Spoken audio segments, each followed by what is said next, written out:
সর্বপ্রথম আমি আল্লাহ সুবহানাহু ওয়া তাআলার কাছে কৃতজ্ঞতা জ্ঞাপন করছি। সাথে সাথে বাংলাদেশ জামায়াতে ইসলামীর প্রতি কৃতজ্ঞতা জানাচ্ছি শহীদ পরিবার ও জুলাই যোদ্ধাদের প্রতিনিধিত্ব করার জন্য একজন শহীদের মাকে মনোনীত করে সংসদে কথা বলার সুযোগ করে দেওয়ার জন্য।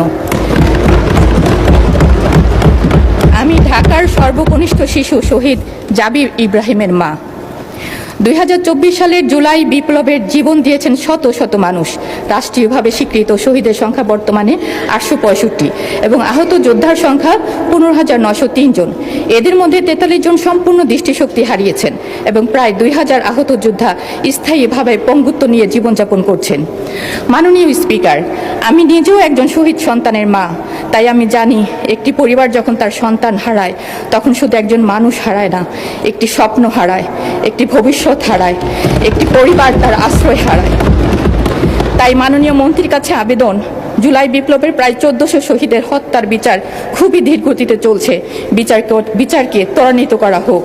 সাথে সাথে অন্যান্য বিচার বহির্ভূত হত্যাকাণ্ড যেমন বিডিআর তথা পিলখানা হত্যাকাণ্ড, শাপলা চত্বর হত্যাকাণ্ড, সাগররুনি এবং আমাদের হাদি হত্যার বিচার ত্বরান্বিত করা হোক।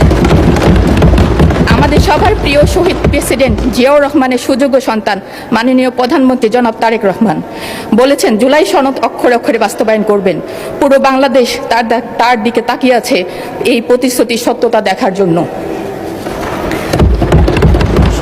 জাতিসংঘের হিসাব অনুযায়ী প্রায় 1400 শহীদ এর মধ্যে মাত্র 865 জন গ্যাজেটভুক্ত হয়েছে। দীর্ঘদিনেও বাকি শহীদদের গ্যাজেট ভুক্ত করা হয়নি। এই জন্য বিশেষ টাস্কফোর্স তদন্ত কমিটি বা তদারকি সেল গঠন করা হোক। ডক্টর ইউনূস কর্তৃক প্রতিষ্ঠিত জুলাই বিপ্লবের শহীদ ও আহতদের সেবাদান কল্পে নির্মিত প্রতিষ্ঠান জুলাই ফাউন্ডেশন আজ মৃত পায়।